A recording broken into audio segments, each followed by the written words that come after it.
অনেকে আছেন প্রতি বছর কোরবানি করি, এবছর যদি না করি ছেলেমেয়েরা কার মুখের দিকে চেয়ে থাকবে। তাহলে এটা সামাজিক মর্যাদা রক্ষার কোরবানি হলো, আল্লাহর উদ্দেশ্যে না। অনেকে হয়তো মনে করেন যে আমরা প্রতি বছর গরু কোরবানি দেই, এবছর টাকা নাই, ধার করে হলো দিতে হবে। কেন? কারণ আমাদের মুখ থাকবে না, মান সম্মান থাকবে না যদি ছাগল দেই, মানুষ মনে করবে গরিব হয়ে গেছি। এই যে মানুষ কি মনে করবে সেই চিন্তা থেকে আমি গরু কোরবানি করলাম, অর্থহীন হয়ে যেতে পারে কোরবানি। ঠিক একইভাবে নতুন আত্মীয় হয়েছে, অন্যান্যবার কোরবানি করি বা না করি, এবার তো করতেই হবে, মেয়ে বিয়ে দিয়েছি, বিয়ের বাড়ির মেহমানরা আসবে, তারা জানবে, এবার কোরবানি না দিলে তো মুখ থাকে না। কোরবানি আমার উপরে আবশ্যক হয় না, তারপরে আমি কোরবানি করতেছি কেন?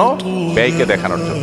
ইখলাস নষ্ট হয়ে গেল। আল্লাহর সন্তুষ্টি অর্জন ছাড়া অন্য কোনো কারণে যদি কোরবানি হয় তাহলে সেই কোরবানিটা অর্থহীন হয়ে যেতে পারে। কোরবানিটার সওয়াব পাওয়া থেকে আমরা বঞ্চিত হতে পারি। আল্লাহর কাছে এর কোনো বিনিময় আমাদের নাও থাকতে পারে যদি আমাদের ইখলাস না থাকে। কোরবানিতে ইখলাস খুব কমই থাকে। কোরবানিকে ঘিরে যদি আপনি বলেন সবচেয়ে বড় সতর্ক থাকার জায়গাটা কোনটা, তো আমি বলবো নিয়তকে খালিস করা। অন্য অনেক ইবাদত আছে, নামাজের ক্ষেত্রে আমরা আল্লাহর জন্য নামাজ পড়ি, সেখানে আসলে ইখলাসের অভাব এত বেশি থাকে না। কোরবানির মধ্যে ইখলাসের অভাব যত বেশি থাকে। মূলত কোরবানি এমন একটা ইবাদত যেখানে আল্লাহর উদ্দেশ্যে আমি পশু জবাই করছি, আবার পশুর গোশতটা আমার ঘরে তুলছি, অর্থাৎ ফিডব্যাকটা আমি পাচ্ছি। এরকম জায়গা যেখানে অর্থনৈতিক বা আর্থিক ইবাদত, সে আর্থিক ইবাদতের ফিডব্যাক বা উপকারিতা যদি আমরা নিজেরা পাই, সেখানে ইখলাস ধরে রাখাটা আসলে কঠিন হয়। কোরবানিটা সেরকম একটা ইবাদত। এই জন্য আমি কোরবানি কেন করছি এটা আগে ক্লিয়ার করতে হবে। আল্লাহ বলেছেন লা ইয়ানালাল্লাহু লুহুমুহা ওয়ালা দিমাউহা ওয়ালাকিন ইয়ানালুহু আত-তাকওয়া মিনকুম। কোরবানির পশুর গোশত, রক্ত কিছুই আল্লাহর কাছে যায় না।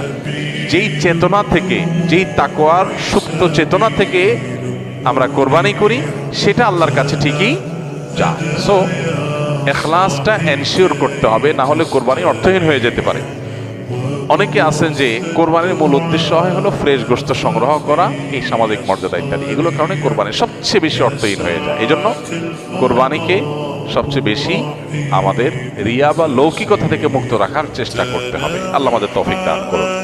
দ্বিতীয়ত, হারাম অর্থ দিয়ে যদি কোরবানি করেন তাহলে সেটা অর্থহীন হয়ে যেতে পারে। আপনি দেখবেন কোরবানির ইবাদতটাতে এক অদ্ভুত দৃশ্য আমাদের দেশে দেখা যায়। যারা যত বেশি প্র্যাকটিসিং, তাদের কোরবানির পশুর সাইজ সাধারণত তত কম থাকে। আর যারা যত বেশি নামাজ কালাম কম পড়ে, ইসলাম থেকে যত দূরে, তাদের কোরবানির পশুর সাইজ তুলনামূলকভাবে তত বড় হয়। অদ্ভুত না ব্যাপারটা? আপনি ঢাকা শহরে ঘুরে ঘুরে দেখবেন যে গুলশান, ধানমন্ডি, বনানী, বড়লোকদের এরিয়াগুলোতে এক একজনের গ্যারেজের ভিতরে আপনার বিভিন্ন নামের গরু, কালাচান, সুলতান, ধলাচান, লালচান, এক একটা গরু 3 লাখ, 4 লাখ, 5 লাখ, 7 লাখ, 10 লাখ টাকা দামের 2-3টা গরু। হয়তো অনেক এলাকা আছে যে একটা পাড়া মহল্লাতেও এত টাকা খরচ করে সবাই কোরবানি করার সুযোগ হয় না। যাই দেখেন ওই বাড়িতে যারা থাকে তাদের নামাজ নাই, কালাম নাই, ইবাদত নাই, বন্দেগী নাই। কোরবানির বেলায় মাশাআল্লাহ 4টা-5টা আছে, কারণ এটাতে বেটাগিরি জাহির করা যায়। আর যদি নির্বাচন সামনে থাকে তাহলে তো কোনো কথাই নেই। তাহলে এবার 10টা গরু, 20টা গরু, 30টা গরু, তো এগুলো বেশিরভাগ ক্ষেত্রে হারাম উপার্জন থেকে হয়, বিশেষ করে যাদের মধ্যে আল্লাহর ভয় না থাকে। তো হারাম উপার্জন থেকে যদি কোরবানির পশু করা হয়, জবাই করা হয়, বা ওই যে লৌকিকতার কারণে মানুষ দেখানোর জন্য, বাহবা পাওয়ার জন্য যদি কোরবানি হয়, তাহলে সেই কোরবানি কি হয়ে যাবে? অর্থহীন হয়ে যেতে পারে।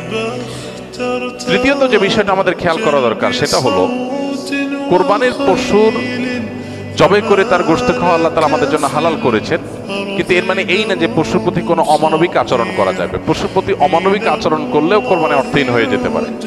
এখন বলতে পারেন পশুর প্রতি কেউ কেউ অমানবিক আচরণ করে? উত্তর হলো হ্যাঁ, করে। কিভাবে করে? অনেকে আছেন পশু কিনে আনার পর যথাযথভাবে যত্ন আত্তি করে না, নিয়মতান্ত্রিকভাবে খাওয়ায় না। কারণ জবাই করে ফেলবো, দরকার কি খাওয়ানোর? আপনি 1 সপ্তাহ আগে, 5 দিন আগে বাজার থেকে পশু কিনে আনছেন, এটা ঠিক মতো খাওয়াইলেন না, যেখানে তার কষ্ট হয়, মশা টশা আছে, যেখানে সেখানে তারে বেঁধে রাখলেন। মিনিমাম যত্ন আত্তি যতটুকু দরকার, পশু হলেও তার ভিতরে প্রাণ আছে, সে প্রাণী। সো প্রাণী হিসাবে তাকে যতটুকু যত্ন করা দরকার সেটা না করে জবাই তো করে ফেলবো, দরকার কি আর কেয়ার করা, তাকে আপনি অহেতুক কষ্ট দিলেন, তাহলে এটা আপনার কোরবানিকে অর্থহীন করতে পারে। নবী সাল্লাল্লাহু আলাইহি ওয়াসাল্লাম বলেছেন, ইন্নাল্লাহা কাতাবাল ইহসানা আলা কুল্লি শাই, আল্লাহ প্রত্যেকটা বস্তুর প্রতি ইহসান করা, অনুগ্রহ করাকে আবশ্যক করে দিয়েছেন, ফরজ করে দিয়েছেন। প্রতিটা বস্তুর প্রতি কি করতে হবে?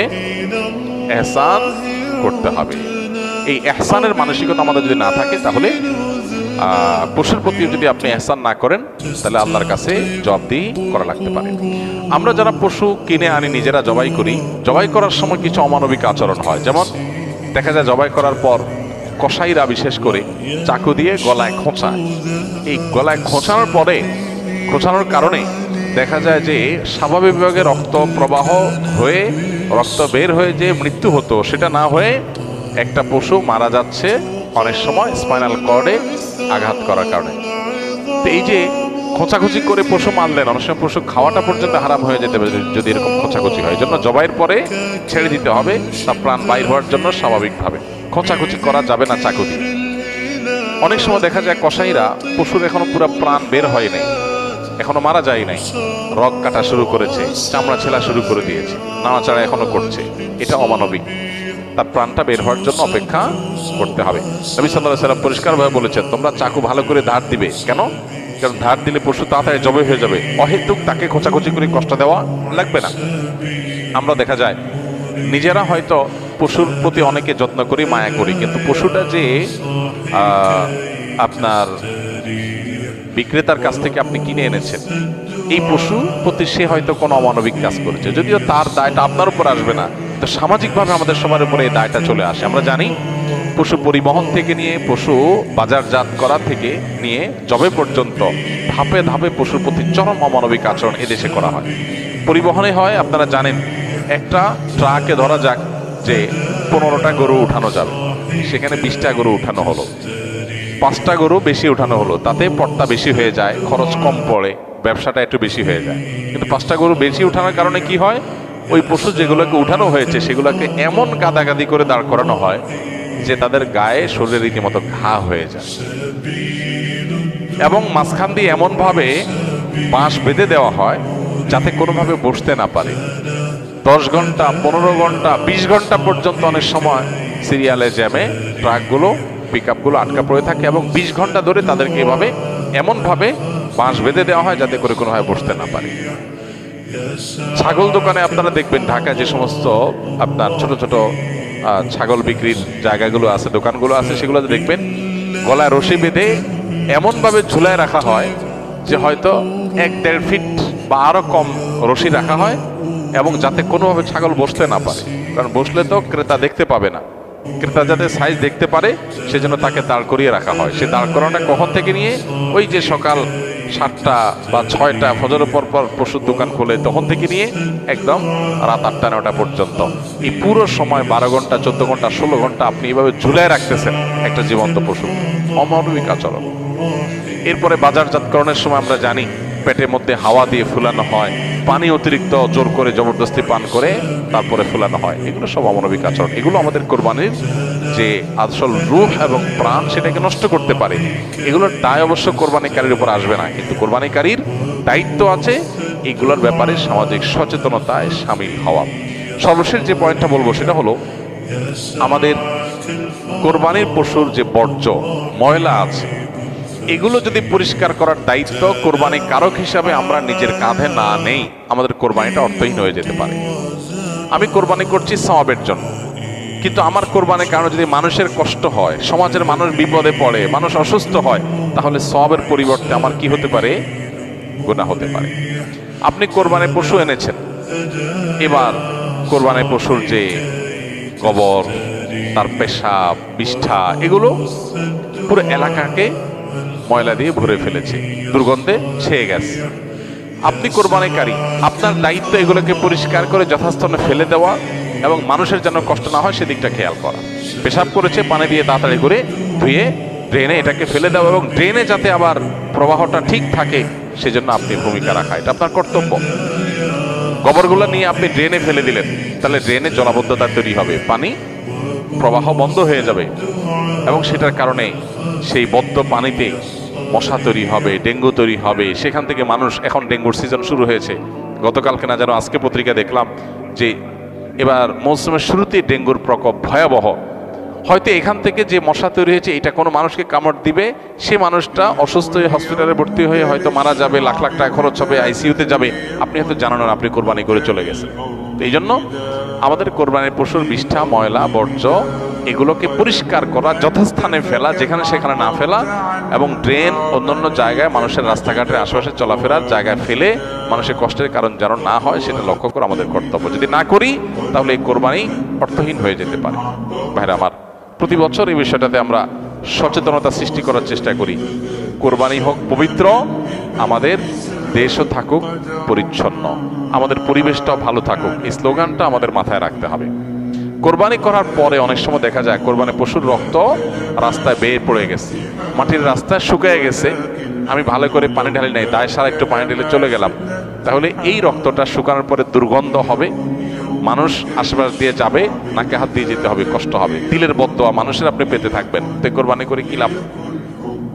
আল্লাহর বান্দাদের কষ্ট দিয়ে তো আল্লাহকে আপনি খুশি করতে পারবেন না।